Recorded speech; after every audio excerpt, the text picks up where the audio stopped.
जय हिंद साथियों, नमस्कार। एक बार फिर से आप सभी का हार्दिक स्वागत और हार्दिक अभिनंदन है। बिहार अध्यापक भर्ती परीक्षा 2023 समान अध्ययन की सीरीज चल रही है और सेट नंबर 5 आज होगा। उम्मीद है कि आप सभी लोग अच्छे से होंगे। प्रॉपर आपकी तैयारी चल रही होगी, अच्छे से तैयारी चल रही होगी। बहुत कम समय बचा है और ऐसे समय में ज़रूरत ये होती है कि एक ऐसे सेलेक्टेड प्रश्न पत्र को सॉल्व करना जहाँ से मैक्सिमम प्रश्न आपके लड़ जाते हैं। आइए शुभारंभ करते हैं। चैनल पे पहली बार आए हैं, चैनल सब्सक्राइब करके बेल आइकन को प्रेस कर दीजिएगा, क्योंकि ऐसे ही नॉलेजफुल कंटेंट मैं आपको प्रोवाइड करता रहता हूँ। आइए शुभारंभ करते हैं। प्रश्न संख्या 1 सॉरी प्रश्न संख्या 1 की बात करिएगा तो यहाँ पे दिया गया कि बचपन बचाओ आंदोलन के संस्थापक कौन थे। 5 ऑप्शन आपको दिए गए हैं। पूछा गया है बचपन बचाओ आंदोलन के संस्थापक कौन थे। मलाला यूसुफजई हैं, साने गुरुजी हैं, सलमान खुर्शीद है, कैलाश सत्यार्थी हैं, या फिर इनमें से कोई नहीं है। जैसे बचपन बचाओ आंदोलन है, वैसे आपका नर्मदा बचाओ आंदोलन था। नर्मदा नदी के अस्तित्व को बचाए रखने के लिए मेधा पाटकर के द्वारा यह आंदोलन चलाया गया था और सरदार सरोवर बांध की ऊंचाई को बढ़ाने का विरोध किया गया था। बचपन बचाओ आंदोलन की बात कर लीजिएगा तो इस प्रश्न का सही उत्तर आपका जो हो जाएगा ऑप्शन डी, यानी कैलाश सत्यार्थी। और कैलाश सत्यार्थी को जो है शांति का नोबेल पुरस्कार भी दिया गया है।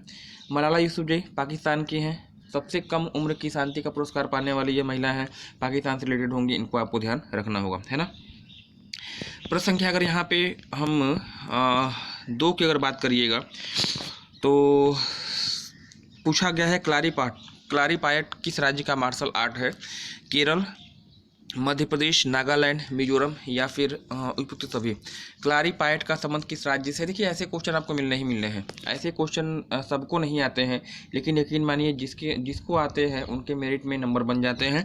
क्लारीपायट का संबंध पूछा गया किस राज्य से है।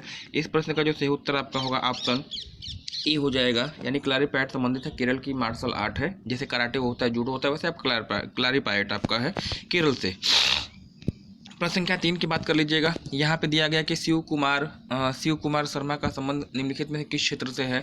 किस वाद्य यंत्र से शिव कुमार शर्मा संबंधित हैं। सितार, बांसुरी, संतूर, तबला, या फिर उपयुक्त सभी। तो यह जो है कलाकार है किससे रिलेटेड है। इस प्रश्न का जो सही उत्तर आपका होगा ऑप्शन सी, शिव कुमार शर्मा जो है वह संतूर वादक है। ये भी आपके लिए इम्पॉर्टेंट होने जा रहा है। चलिएगा प्रश्न संख्या अगर यहाँ पे 4 की अगर बात कर लीजिए। हाँ, दिया गया है कि निम्नलिखित में से कौन सा एक दैनिक समाचार पत्र नहीं है। 4 ऑप्शन आपको दिया गया है। पूछा गया है कौन सा एक न्यूज़पेपर नहीं है, दैनिक समाचार पत्र नहीं है। ऑप्शन देखिएगा, the Hindu, the times of India, India today, the Indian express, इनमें से कोई नहीं। इस प्रश्न का उत्तर कमेंट सेक्शन में आप कमेंट कीजिए, क्योंकि निश्चित रूप से ऐसे प्रश्न हैं जो कि आपके माइंड की शार्पनेस को चेक करते हैं कि आप कितने ध्यानपूर्वक जो है तथ्यों का अध्ययन करते हैं। क्योंकि ये देखिए ऐसे क्वेश्चन है ना, एग्जाम में आपको मिलते हैं लेकिन किसी बुक में नहीं मिलते हैं, है ना। तो इस प्रश्न का जो सही उत्तर आपका हो जाना चाहिए ऑप्शन सी यहाँ पे सही हो जाएगा। कौन सा समाचार पत्र नहीं है। द हिंदू एक दैनिक समाचार पत्र है, द टाइम्स ऑफ इंडिया भी समाचार पत्र है, द इंडियन एक्सप्रेस भी आपका समाचार पत्र है। इंडिया टुडे की बात करिएगा तो इंडिया टुडे जो है एक मासिक पत्रिका है और इसको आपको ध्यान रखना होगा। ऑप्शन सी आपका यहाँ पर राइट हो जाएगा। प्रश्न संख्या अगर यहाँ पे हम 4 की अगर बात करते हैं, निम्न में से किसे आप विश्व बैंक भी कहते हैं। अंतर्राष्ट्रीय मुद्रा कोष, अंतर्राष्ट्रीय पुनर्निर्माण एवं विकास बैंक, विश्व व्यापार बैंक है, अंतर्राष्ट्रीय विकास संघ है, और इनमें से कोई नहीं। किसे आप विश्व बैंक के नाम से भी जानते हैं। तो इस प्रश्न का जो सही उत्तर आपका होगा ऑप्शन बी होगा, अंतर्राष्ट्रीय पुनर्निर्माण एवं विकास बैंक जो है इसका सही उत्तर होने जा रहा है, जिसे आप विश्व बैंक के नाम से जानते हैं। और विश्व बैंक का मुख्यालय अगर आपसे पूछ दे कहाँ पे है तो आप बताइएगा वाशिंगटन डीसी, जो कि यूएसए की राजधानी है। इसी प्रकार अंतर्राष्ट्रीय मुद्रा कोष IMF की अगर बात कर लीजिएगा तो अंतर्राष्ट्रीय मुद्रा कोष का मुख्यालय भी वाशिंगटन में है। विश्व व्यापार संगठन की बात करिए, इसका मुख्यालय जिनेवा में है, स्विट्जरलैंड में। प्रश्न संख्या अगर यहाँ पे 5 की अगर बात करिएगा, एक महत्वपूर्ण पुस्तक दी गई है और आत्मकथाओं से भी प्रश्न आपके बनने हैं निश्चित रूप से, तो इनको भी आप अच्छे से तैयार करके जाइएगा। प्लेइंग इट माई वे, है ना, एक पुस्तक का नाम दिया गया है प्लेइंग इट माई वे। निम्नलिखित में से किसकी पुस्तक है, इसके लेखक कौन है। 4 खिलाड़ियों का नाम दिया गया है, सचिन तेंदुलकर हैं, सौरव गांगुली हैं, सुनील गावस्कर हैं, चेतन चौहान हैं, और इनमें से कोई नहीं है।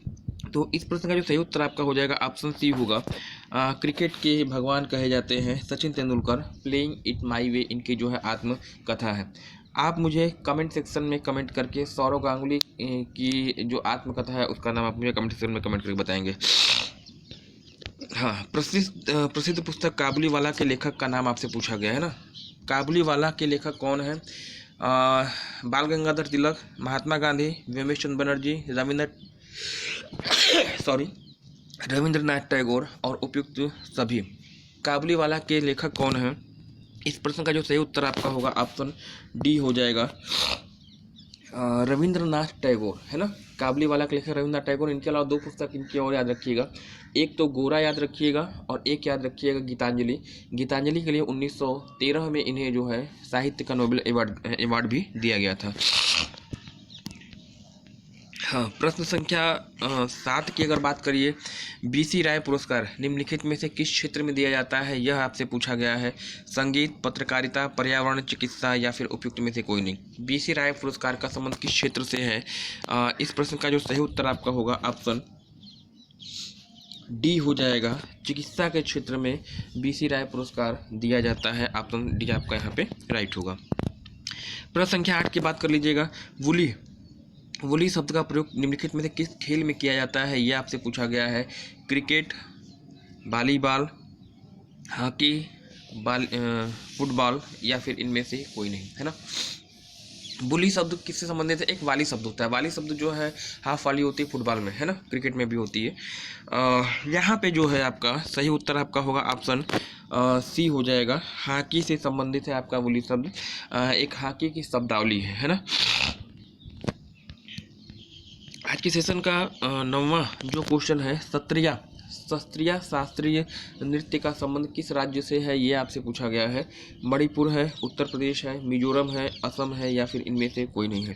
तो शास्त्रीय आपका जो है नवीनतम शास्त्रीय नृत्य है, 8वां शास्त्रीय नृत्य है और यह किस राज्य से संबंधित है? ऑप्शन डी यहाँ पे सही हो जाएगा। शास्त्रीय का संबंध किससे है? तो असम आपका यहाँ पे उत्तर राइट होने जा रहा है। सेशन के 10वें नंबर की बात करिएगा, खेलों से संबंधित है। पूछा गया है कि निम्नलिखित में से कौन सुमेलित नहीं है। निम्नलिखित में से कौन सुमेलित नहीं है, ये आपसे पूछा गया है। सानिया मिर्जा टेनिस से संबंधित है, सानिया नेहवाल बैडमिंटन से संबंधित है, झूलन गोस्वामी आपका क्रिकेट से संबंधित है, जीव मिल्खा सिंह यहाँ शतरंज दिया है और एक ऑप्शन आपको दिया गया है इनमें से कोई नहीं। कौन सुमेलित नहीं है? तो यहाँ पे देखिएगा, सानिया मिर्जा टेनिस से बिल्कुल सही है, साइना नेहवाल बैडमिंटन से ये भी सही है, झूलन गोस्वामी महिला क्रिकेट खिलाड़ी ये भी आपका सही है। जीव मिल्खा सिंह इसका सही उत्तर होगा। जीव मिल्खा सिंह यहाँ पे दिया गया है शतरंज, और जीव मिल्खा सिंह एक धावक हैं, एक रनर हैं, शतरंज से संबंधित नहीं होंगे। ऐसे क्वेश्चन भी आपको मिलने वाले हैं, है ना, क्योंकि देखिए आप अध्यापक बनने जा रहे हैं तो आपसे अपेक्षा की जाती है कि आपका ज्ञान ऑलराउंडर होना चाहिए, ऑलराउंड होना चाहिए, चतुर्दिक होना चाहिए। चाहे स्पोर्ट्स हो, चाहे अवार्ड्स हो, चाहे राजनीति हो, चाहे किताबी ज्ञान हो, सब चीज़ आपको आना चाहिए, तब एक कुशल अध्यापक माने जाएंगे। 11वें की बात करिएगा, ऐसे प्रश्न भी आपको मिलने वाले हैं। पन्नालाल घोष का संबंध निम्नलिखित में से किस वाद्य यंत्र से है? पन्नालाल घोष का संबंध किस वाद्य यंत्र से है?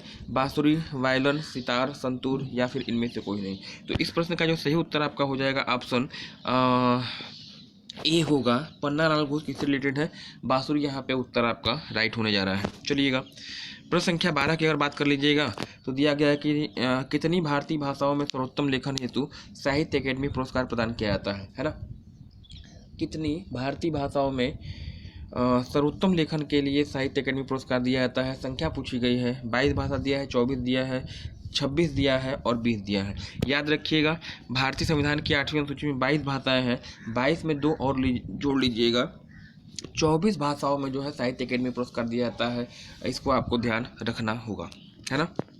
आज के सेशन का 13वां क्वेश्चन है, शिव थापा का संबंध किस खेल से है, ये आपसे पूछा गया है। बॉक्सिंग, गोल्फ, नौकायान, शूटिंग या फिर इनमें से कोई नहीं। तो शिव थापा किससे रिलेटेड है? इस प्रश्न का जो सही उत्तर आपका होगा ऑप्शन ए हो जाएगा, मुक्केबाजी यानी बॉक्सिंग के खिलाड़ी आपके होंगे शिव थापा। सेशन का 14वां क्वेश्चन, कामागाटा मारू जहाज का संबंध किस देश से है? बहुत ही चर्चा में प्रकरण रहा था। 1914 में यह घटना घटी थी। किस देश का यह जहाज था, पानी का जहाज है, किस देश से संबंधित है? भारत, सिंगापुर, कनाडा या फिर जापान, है ना। कामागाटा मारू जो है एक जापानी जहाज़ था। ऑप्शन डी आपका यहाँ पे राइट होने जा रहा है। सिंगापुर से जो है जापानी जहाज़ कामागाटा मारू को लेकर जो है एक भारतीय यात्री थे, चले थे कनाडा के लिए, और वहाँ पे इनको रोक लिया गया था, उतरने नहीं दिया गया था, विद्रोह किया गया, है ना। कामागाटा मारू पकड़ने के रूप में ये चाप का जाना जाता है। आज के सेशन का अंतिम क्वेश्चन जो आपके लिए होगा, आसान भी कहिएगा, और इसी को जो है आप क्या कह सकते हैं, सबसे ऊंची पर्वत चोटी पूछा गया। भारत में हिमालय की सबसे ऊंची पर्वत चोटी का नाम आपसे पूछा जाता है। नंदा देवी, माउंट केटू, राकापोसी, कंचनजंगा, और इनमें से कोई नहीं। प्रश्न देखने में जितना आपको आसान लग रहा है उतना कन्फ्यूजन भी है। 99% इसमें माउंट केटू करते हैं। 99% अभ्यर्थी ऐसे हैं जो कि भारत में हिमालय की सबसे ऊंची पर्वत चोटी का नाम माउंट केटू या गार्डविन नेस्ट बताते हैं, जो कि उत्तर गलत होता है। इस प्रश्न का जो सही उत्तर आपका है ऑप्शन डी होगा, कंचनजंगा, है ना। भारत में हिमालय की सबसे ऊंची पर्वत चोटी पूछी जाती है, कंचनजंगा है सिक्किम में। इसकी जो हाइट होगी 8,598 मीटर, है ना। माउंट केटू की बात कर लीजिए। माउंट केटू की जो हाइट है 8,611 मीटर है। ये हिमालय का पार्ट नहीं बल्कि ट्रांस हिमालय का हिस्सा है, और ट्रांस हिमालय में भी अगर पूछा जाए किस श्रेणी में है तो काराकोरम श्रेणी में है। तो भारत की सबसे ऊंची पर्वत चोटी माउंट केटू, भारत में हिमालय की सबसे ऊंची पर्वत चोटी कंचनजंगा, पूर्ण रूप से भारतीय सीमा में से सर्वोच्च चोटी नंदा देवी उत्तराखंड में, और सबसे तीव्र ढाल वाली पर्वत चोटी पूछी जाती है, उत्तर आपका होगा राकापोसी, जो कि लद्दाख में है, लद्दाख श्रेणी में स्थित होगी, है ना। तो ये रहे महत्वपूर्ण प्रश्न जो आपके लिए इंपॉर्टेंट होंगे, आपकी सफलता में पूरी तरह सहायक होंगे, है ना। चैनल पे पहली बार आए हैं, चैनल सब्सक्राइब करके बेल आइकन को प्रेस कर दीजिएगा, क्योंकि ऐसे ही नॉलेजफुल कंटेंट मैं आपको प्रोवाइड करता रहता हूँ। धन्यवाद, have a nice day, thanks for joining me, okay.